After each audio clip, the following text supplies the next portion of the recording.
Hey folks, welcome back to this episode of Jamison Run. We're a little bit ahead of the game on this episode because we got an excavator, and a friend of ours was kind enough to drop it off because he had a couple extra hours on it, and before he returned it. So I actually just jumped right on it and have been a little short on the filming portion of this one. However, check it out. We dug out the ditch along the side of the road here just to keep water from the upper drive. We're going to keep it coming down here, and this needed dug out anyway. We'll clean that up with a shovel and make it look pretty here as we go. But yeah, just kind of dug that out, and we ended up putting in our culvert pipe here. So this we're going to let that go ahead and settle in a little bit, and we still have a little bit of ditching to do on this other side just to bring it around the corner and dump it down over that hill right there. You can kind of see the cut in the road where the state put a pipe across the road, and there's a drain ditch on the other side over there which you can't see, but it comes across where the cut in the road is there and dumps over that hillside. So we're going to try to keep this pipe following that same path and put it right down over that hillside as well.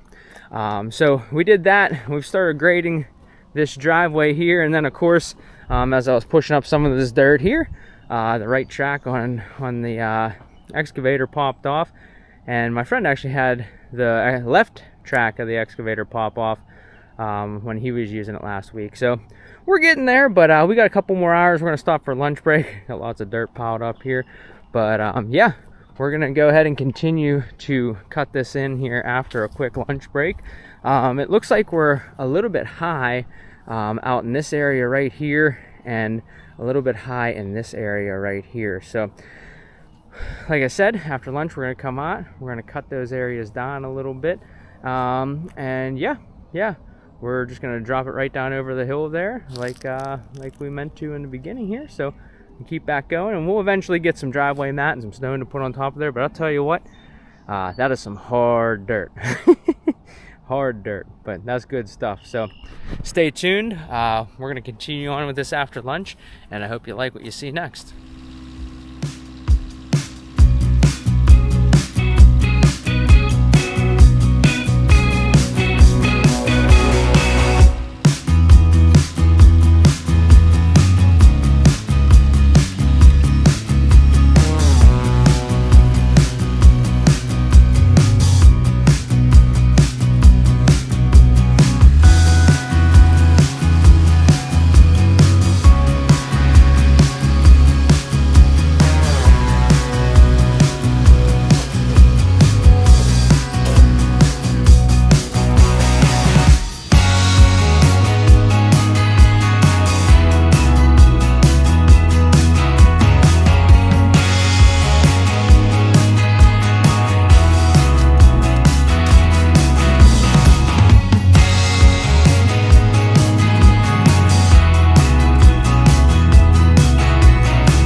we got some of the stuff cut in like we talked about earlier. Got some stuff moved around.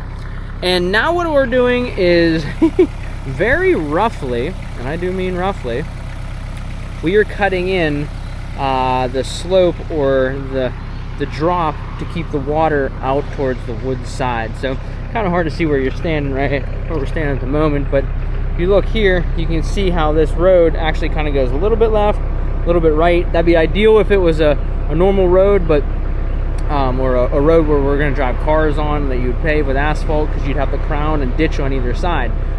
But we're trying to run all the water to the right side here, so it'll go down over the hill before it even gets to this ditch that we put in the other day. So we're trying to curve this whole thing that way. And we got some soft spots, we've got some not soft spots, we've hit some roots and rocks, and so just pushing it with a bucket, it's a little bit tricky, but we'll get it. So yeah, just a little update there. Keep the project going here, but we got the front all set up. This is doing pretty good out here. We have this, we've got our culvert in, we've got this kind of cut to grade where we want it to be. We're a little bit low out here. We're going to fill that with some stone, but from basically the right rear tire of the tractor and over this way, it all angles like this here, so it all goes out that way and should dump into that ditch right there. So we should be good there. And as we have it angled this way, we're coming up to the front of the tractor tire, front tractor tire there. It's actually sloped like this towards the road, and then on that side of the front of the tractor tire, it slopes this way down that way. So trying to keep all the water shedding in the right direction. Finally got this cut in. I think we got a good base going on here. So let me give you a little image of what we got. We finally got things tapered into that corner. So right here you can see a ditch that's going off. The idea being that all the water, I don't know if you can see this, I hold it level, but it should look like the road's high on the right, low on the left. I mean, we're only talking, I don't know, a couple inch drop. You don't need much, but water always follows the low lying area. So from this point right up here, it's high there and high here, because that's where it breaks down towards the road. From there back, that point again, we cut it like this and back like this. So it's sloped to the left and sloping towards me. Probably hard to see on the camera, but so we got that all cut in, back drug it a little bit, and of course it looks a little bit bumpy. We're not working with perfect soil or anything like that. We got big rocks in it, and because we live in a very rocky area, so but we back drug that, and we'll be able to put some geotextile fabric on top of it, and we'll be able to drop some 2A, so some nice like 1 to 2 inch limestone with some fines in it for a good base on that, instead of doing larger stones on top and then smaller stones, because I've never really had great results with that. I have much better results with geotextile fabrics, putting them down and then just going with your top coat. So yeah, anyway, we got that going on. We have our ditch over here that's on the left. That's hopefully going to catch all the runoff from the yard whenever we regrade up by the garage. And actually all of the stuff that comes through this yard here will come to this area. And we're going to hand clean all this stuff up. We'll pretty it up here as we go. Probably put some nice river rock in there, maybe some number 4s, make it pretty. But yeah, we got this going down here, down to the wood yard, and that's where we're at for now. So we're gonna come back to this. It's supposed to rain tomorrow, which would be good to let this kind of pack in a little bit. It's actually getting kind of dusty and I don't know, say almost hard to work with because it's so dusty. But yeah, so we got this kind of cut in. We'll probably end up filling this corner a little bit. It gets a little bit tight right there, but I mean, you're still talking plenty of room for even a triaxle to move through there comfortably. And of course, we'll trim up the trees and all that kind of stuff here eventually. But today we did get it cut in. Happy with this, so we'll let the weather kind of beat it down a little bit, and then we'll get some stone whenever we get a chance. So I appreciate you guys tuning in for this one. This has been a long time coming, so we're gonna get that limestone soon and continue this adventure. But yeah, we got some wood to cut. We actually had a couple wood deliveries from our local firewood pool guy. He's a lumberjack, for lack of a better term. He owns his own logging company, a good friend of mine. And he was actually able to bring over 3 triaxle loads so far, and he's got one more coming my way this week. So we're going to get the process in here soon. Stay tuned. Thanks, and subscribe.